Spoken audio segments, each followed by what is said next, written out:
Hey there, Aries Sun, Aries Moon, Aries Rising. It's Maggie from Moon Directed. Welcome to my channel. Here we work with the energy of the moon to see how we can best utilize it to move life forward in the most positive way possible. And today we are going to talk about the week of April 20th through April 26th and what the moon's doing and how that's going to affect your life. I did channel a message for you, and we're going to start off with that in just a second. But first, I would really like to encourage you to help me. I was out with COVID-19 for about a month, and so when I posted videos last week, they didn't get a lot of views because I think the analytics just didn't pick them up. So help me out, please. Hit that thumbs up. Leave me a comment. More importantly, when you leave me a comment and I go to get into your energy, I write your name down, and then I am more tapped into what's going on with you, and the information may resonate more. And I also want to tell you that you should always check out your sun and your moon and your rising.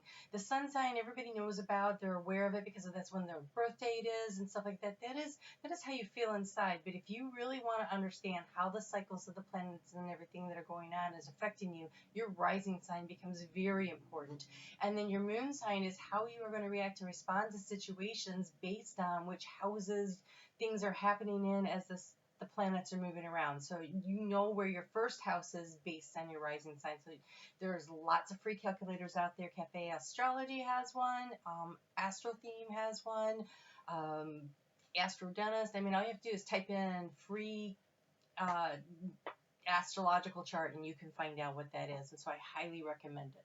So your channeled message, it was a two-part thing I did today. I sat and I meditated on your energy, and I also pulled a card from the Foxfire, the Foxfire, the Kitsune Oracle from Lucy Cavendish. I felt like I needed a little extra help. I'm still recovering. I felt like I needed a little extra help. And so what I saw for you that was fascinating and fun for me, although I don't know how you're going to feel about it, I saw a field on fire. And I thought, of course it's a field on fire. It's fire sign, right? But then all of a sudden I realized what field was on fire, and I started laughing. When my brother was in 7th grade, he was an Aries. And his rising sign was Leo. So he was this super fire energy, and he was fascinated with fire. We used to call him a pyromaniac, and he set the neighbor's field on fire. And boy, got to meet Smokey Bear. He came to our house because, you know, it was the field and it was the woods, and people were coming from everywhere because we lived in a small rural town that only had one fire engine. So we had neighboring fire communities coming out. My mom wasn't happy, but I enjoyed watching him get in trouble. Just going to be honest about that. So anyways, what happened though was the field was on fire, and then as it was like this time of year too, it was April, and then we got it put out without any loss of lives or homes or anything, so that was good news. And then the grass grew back, so beautiful, so green. Like I had never seen that field look that good ever. It didn't look that good before. It hasn't looked that good since. All that burned fuel created nitrogen in the soil, which just fed the roots. The roots survived, and everything came back, and it was lush, and it was green, and it was just the prettiest thing I'd ever seen. And so the card you have is leave behind what is no longer you. Leave behind what is no longer you. And it's kind of like that burning of the field, of getting rid of things. I mean, that field, what caught on fire in that field that brought everybody around was it ran into some, the lady was storing old airplane tires from the World War II in there. And so when those caught fire, I mean the smoke. Wow. And so miles around, people were showing up to put it out, right? But it got rid of the garbage and the trash and all the things that didn't belong in that field. And then the field was just beautiful. So being willing to leave behind what you no longer need. Sometimes when we feel let me try that again. Sometimes when we feel we are being what is called by humans true to ourselves, we are in fact not being true to ourselves at all. As we develop habits of self, and who we are has become an old story we tell ourselves and others over and over again until it seems natural and inevitable. This, after all, is who we are. We believe we are. But the truth is, it is not here for you, and some of you have been telling yourself that you are about to get a shakeup.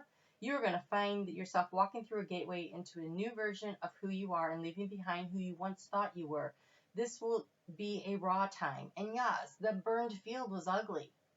Not for long, though. Really, literally, like within 3 weeks, it was beautiful. Okay, so this will be a raw time when we feel vulnerable and exquisitely sensitive, yet it is good work that we do when we no longer follow a pattern, but instead seek to become who we are meant to be next. But in order for this to take place, something must be left behind before you walk through the gateway. Choose what feels true, that feels less true than it ever has before. Choose what feels like a pattern you have attachments to. For once, walk through the gateway, adorned with all the attachments and entwining the ivy can bring, and you will cease to make our former selves and our responsibility to our major commitments. Instead, your own undoing and rebecoming will surface and demand to place in this next stage of your life. This is a gateway to freedom you walk under. First, though, put down the burden of attachments to who you believe you are, or more truthfully, who you believe you ought to be.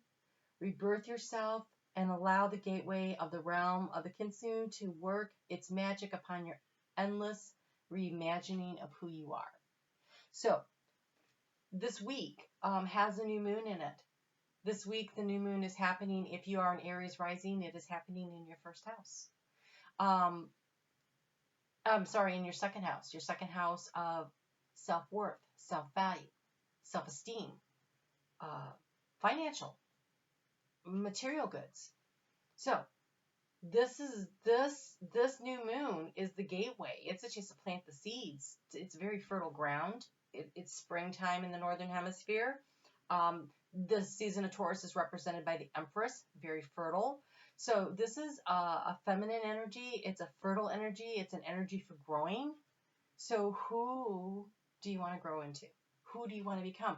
And be willing to set fire to that which no longer serves you. Leave it behind. It is a big ask. It is a big ask. But as that moon, we started off the week with the moon in the sign of Aries. And this is kind of some tough energy because especially on Tuesday. Tuesday's a very high stress day when the sun squares off with Saturn over there, and it's kind of stressful. There will be and the moon's going to conjunct. The moon is going to conjunct with Chiron, which is that deep healing. It is the deep letting go. It is the releasing. So it's that fire burning through. Wow, the energy in here just shifted. Okay. This is the chance to change what makes you feel insecure. This is the chance to let go of that defense of denial and be very true, very authentic with yourself. And let who you really are come out to play. So, yes, there will be a need to release, a need to find peace, a need to compromise in negotiation with other people, as in when you start changing, so when you start becoming your authentic self and people are used to you being who they want you to be or who they knew you to be, or a lot of times we're the person everybody seems to want us to be, and so, but it's not really who we are. When that is happening, then there's some pushback. They're like, what are you doing? Who are you? I don't even know you anymore. And so there's this there's going to be a need to work through that. That's a lot for this week, but this week has such stressful energy. I'm actually not surprised that such a stressful message came up for you. So, you have communication. The need to communicate to yourself who you are authentically, and the need to communicate to others who you are authentically. Okay, yeah, because my nose is itching the crap out here. Okay, so the first couple of days of this week are super important for you to really get in an alignment with yourself and be willing to communicate it. And if it's too hard to have those conversations with people, because honestly, I can see where that would be very hard to do until maybe Friday when we have pretty good energy, write it down. Get comfortable with it. Journal a lot. Figure out, what it is that you're thinking about, what it is that you're feeling, where it is that you're going. Who are you? That's such a big question. Who are you? I think the whole world has slowed down to give people time to think about this. In Aries, you're always go, go, go, go, and you're being forced to sit in one place. That's hard, right? That's hard. All right, so on Wednesday at 6:59 p.m. Eastern Daylight Time, the moon is going to move into Taurus, and right after that, at 10:26 p.m., it's the new moon in Taurus. So that's on Wednesday night. There's some really tough energy that day. The energy all week is tough. Lots of squaring off with the moon squaring off with Pluto, the moon squaring off with Jupiter, the moon squaring off with Saturn. I mean, squaring off, when you think about it, so that's a harsh right angle energy, but if you think about that phrase, when you're squaring off with someone, you're fighting, right? And so there's the moon is just squaring off with everybody. There's a lot of difficult energies throughout the day. Don't let that stop you from doing your new moon intentions. So, new moon intentions. You sit down and you write down, first, what are you grateful for? When you start writing down other things you're grateful for, you raise your vibrational energy. And that vibrational energy is like it's like the nitrogen in the soil. It feeds the roots that are underneath. It allows you to believe and to trust that there is goodness out there. There's always enough and there's always more on the way, right? And so that is what the importance of being grateful for. You know, say grace before you drink water. Say grace before you eat a meal. Say grace before you snack. Say grace when the sun comes up and you get the chance to see it. If you see something pretty when you're walking, go, wow, I'm so grateful I got to see this. Your attitude of gratitude literally raises your vibrational energy, and that starts vibrating out into the cosmos, and it attracts in higher vibrational opportunities for you. And so this new moon is about this quiet retreat into yourself. This time to connect with yourself, your authentic self, because you have quiet retreat. So, planning your seeds of intention, understanding that this is your opportunity to set your intentions, to create that new beginning, to walk through that gateway. Look at this. I want you to really look at this. See how similar they are? It is a gateway. It is an opportunity to let go of the old, to move into the new, to realize that there's so much more through that keyhole. You can peek through there and you can get it. And yes, you are going to have to release something. You're going to have to give up something of value, something that makes you feel, gosh, we get so comfortable in who we are or what we're doing. It's like, it's our comfort zone, but that getting too comfortable does not promote growth.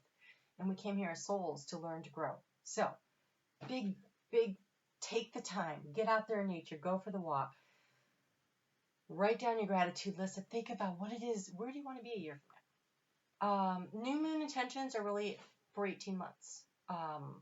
So it's like 6 months from now when we have that full moon in Taurus, that's going to be kind of a culmination point where like you should be seeing some changes. And then a year from now, you know, you'll be setting your intentions, but you should also have, that's like a load. But that full moon that happens in Taurus during November of 2021, that's when the seeds of intention that you're planning now should be really bearing the fruit. Taurus is slow. Taurus takes time. It takes energy. So when you say, well, I've been manifesting for days and nothing's happening, it's not going to go like that for you. Lots of changes, lots of foundational energy out there right now, but it's going to take a little bit of time, and you need to be willing to put in the effort and put in the time. But what is authentically you? What really matters to you? Where do you want to go? What do you want to do? What do you want to be? Who do you want to be? Big questions. Big questions. All right, so then on Saturday, the moon is going to move into Gemini at 3:20 a.m. And again, I want to remind you, Friday's a really good day, so enjoy it while you can. Because one nice thing, you have a lot of cards coming up for that. One nice thing that's happening on the 25th is that Pluto's going to start going retrograde. And that's actually really good news because all these changes are happening, and now is a chance for the whole world to catch its breath. You're being asked to retreat and catch your breath. And so that works out for you very nicely. So take advantage of that. But communication on Saturday could be really, really difficult. You have a really great idea, but you need to do the research before you communicate it out. So use this time to do the research. This is about accepting that the changes are coming, accepting the help, accepting the opportunities, and being willing to grow. Being willing to grow, to allow the growth to come in. And so this idea, this information that's coming to you. But with Mercury squaring off, again, that tense energy with Pluto, and again with Jupiter, expanding on these ideas right now, transforming your life through these ideas, communicating it at this time is going to be difficult. So instead, do your research. Be prepared, right? Do the hard work. So you had a lot of cards that came out for this. Also, one other thing is that on Sunday, the Sun is going to conjunct with Uranus. Be on the lookout for, oh my gosh, I didn't see that coming energy. Something's going to happen out of the blue, bolt of lightning, could be positive. Let's hope it's positive. Could be negative. So let's focus on the positive. All right, so you have a gift for working with young people, and your divine purpose involves helping, teaching, or parenting children. So that will be for some of you, right? So these other ones are for everybody, I can tell. You have mystique. Keep charging ahead and don't take no for an answer. Expect miraculous solutions to appear. What do you want to be? Who do you want to be? But you're going to have to do the work. You're being invited to really continue to do the work. And you have, now that you've asked the angels for help, be open to receiving divine guidance and assistance. You deserve heaven's help. And if you haven't asked, now's the time when you're planting those seeds of intention. Now is the time to say, okay, what is it I want? Maybe I don't know. Maybe I need help and guidance. A little leadership here, a little guidance, a little light being shown. The thing about having free will is that unless you ask the angels for help, they're not allowed to give it to you. So go ahead and ask for the help. And your color card for the week is Sin. Build your confidence. Believe in yourself. Understand that as you become more authentically who you are, situations, could be jobs, could be relationships, could be friendships, which is a relationship, but it could be moving, it could be changing home, it could be something is going to have to go away. Something is going to disappear out of your life in order to create space. That fire has to come in and burn out what doesn't need. Be willing to leave behind what is no longer you and have the confidence to move forward. All right, Aries, you have a great week. I will see you back here next week. You take care.